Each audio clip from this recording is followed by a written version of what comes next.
안녕하세요, 박찬하입니다. 오늘 이 시간은 동학의 시작, 천상문답 사건 두 번째 시간입니다.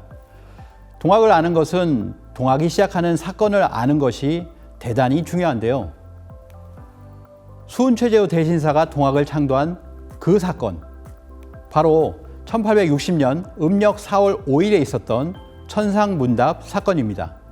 동학의 3대 경전은 도원기서, 동경대전, 용담유사가 있는데요. 지난 시간에 동경대전에 나온 천상문답 사건을 알아보았고요. 이번 시간에는 두 번째로 용담유사를 알아보도록 하겠습니다. 이 용담유사는 한글 가사체로 되어 있는데요. 여기에는 교훈가, 안심가, 용담가, 몽중노소 문답가, 도수사, 권학가, 도덕가, 흥비가, 검결 등이 있습니다. 이 중에서 안심가를 보도록 하겠습니다. 안심가에 보면 4월이라 초5일에 꾸밀런가 잠일런가 천지가 아득해서 정신수습 못할러라. 공중에서 외치는 소리 천지가 진동할 때 집안 사람 거동보소라고 해서 집안 사람들이 모두 놀라서 우왕좌왕하는 모습을 생생하게 그리고 있습니다. 경황실색 우는 자식 구석마다 끼어 있고 방구석에는 자식들이 놀라서 울고 있습니다. 그리고 부인의 거동을 보니 자박머리에 행주치마 엎어지며 자빠지며 종종걸음 한창일 때 공중에서 외는 소리가 들립니다. 물구물공 하였어라 호천궁궐 상제님을 네가 어찌 알까 보냐. 이 용담유사 책을 보시면 거기에는 하나님, 하늘님이라고 하는 구절이 굉장히 많이 나옵니다. 그런데도 불구하고 천상문답 사건을 다루는 이 부분에서 그 부분이 상제님이라고 분명히 표시를 하고 있습니다. 그렇게 들렸다는 거죠. 이 호천궁궐에 계시는 상제라고 해서 호천금궐 상제인데 줄여서 호천상제라고 이야기를 합니다. 고려사 저료에 보면 고려 초기부터 원구제를 지냈는데요. 거기에 호천상제님이 등장합니다.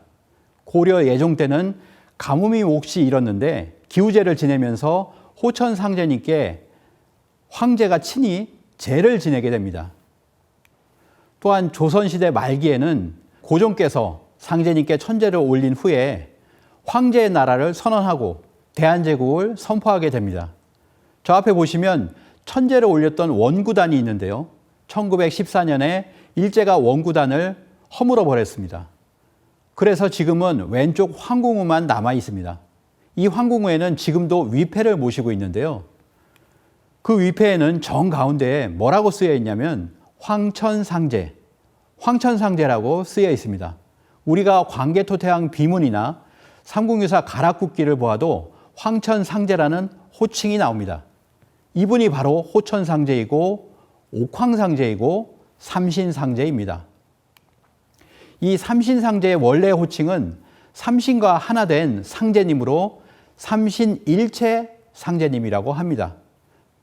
그래서 상제님께 제를 올렸던 원구단은 삼신일체 상제님께 올리는 제단이기 때문에 3단으로 구성되어 있습니다. 동학의 3대 경전 중에서 마지막으로 도원기서를 보도록 하겠습니다. 가장 먼저인 1879년에 이 도원기서가 나오게 됐는데요.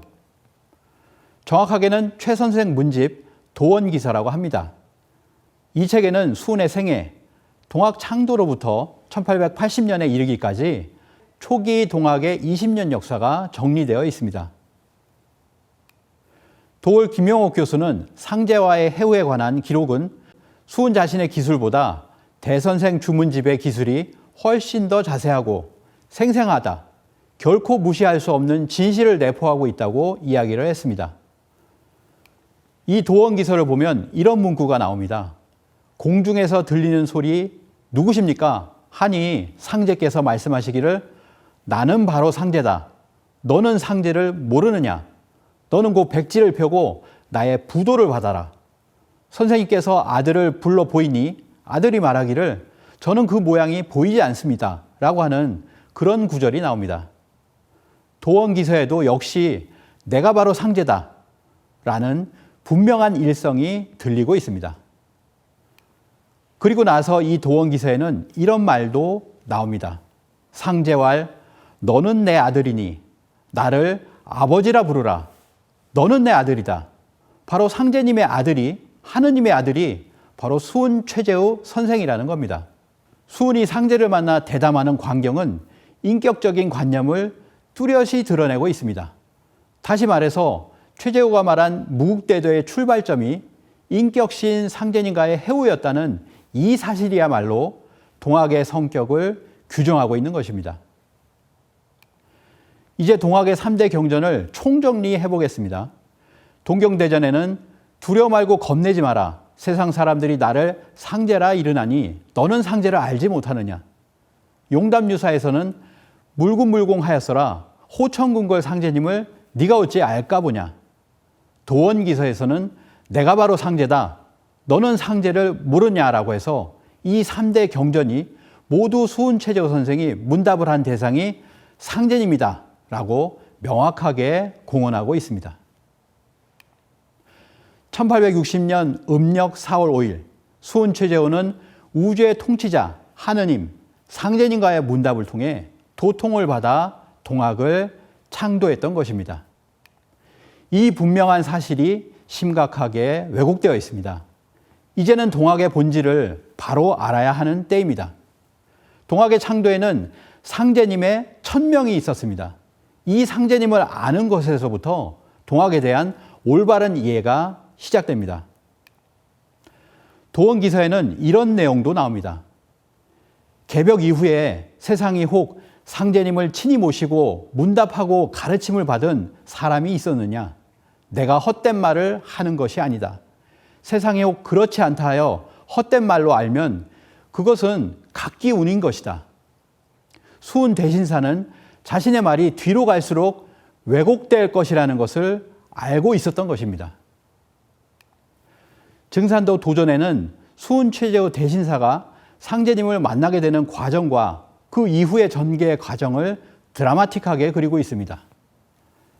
최수은이 성경신이 지극하기에 내가 청강서를 내려 대도를 열게 하였더니 수은이 능히 대도의 참빛을 열지 못하므로 그 기운을 거두고 신민년에 직접 강세하노라. 1864년에 수은 선생이 돌아가시고 신민년 1871년에 상제님이 직접 강세하셨다는 말씀입니다. 증산도 도전 2편 30장을 보겠습니다. 최수은에게 천명과 신교를 내려 대도를 세우게 하였더니 수은이 능히 유교의 태밖에 벗어나 진법을 들춰내어 신도와 인문의 표대를 지으며 대도의 참빛을 열지 못하므로 드디어 갑자년에 천명과 신교를 거두고 신민년에 스스로 이 세상에 내려왔나니. 이어지는 마지막 구절입니다. 동경대전과 수은가사에서 말하는 상제는 곧 나를 이름이니라. 동경대전과 용담유사 그리고 도원기서에서 말하는 상제는 바로 나다라고 하는 것을 말씀하고 계십니다. 지금까지 말씀드렸던 동학창도의 배경이 되는 천상문답 사건의 주인공인 상제님, 그분이 이 세상에 오신 것입니다. 상제님이 오시니 그분을 모시라고 하는 것이 바로 동학의 시천주 사상입니다. 다음 이 시간에는 동학의 핵심, 시천주 조문이 나오게 된 배경에 대해서 알아보겠습니다. 감사합니다.